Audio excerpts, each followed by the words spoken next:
मोटापा और तीसरे व्यक्ति में एक व्यक्ति मोटापे का शिकार होगा।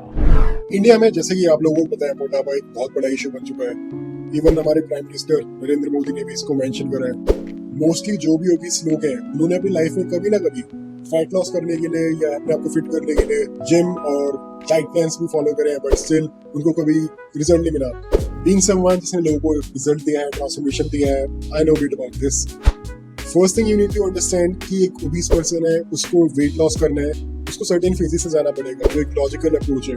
फर्स्ट फेज में उसका जो मेन ऑब्जेक्टिव होना चाहिए just to stop eating junk food. शाम को डेली जंक फूड या कोई भी कैफे जाना है, ऑनलाइन फूड डिलीवरी ऐप से ऑर्डर कर देना, ये सारी हैबिट्स को आपको निकालना पड़ेगा। सेकंड फेज में आपका होना चाहिए to modify your macros and eating style. By modifying your macros and your eating style doesn't mean आपको अपना पूरा मेन्यू चेंज करना है। You just have to modify the quantity of the foods you are already eating. आपको सबसे पहले reduce the carbohydrate and add protein source in every meal you are eating.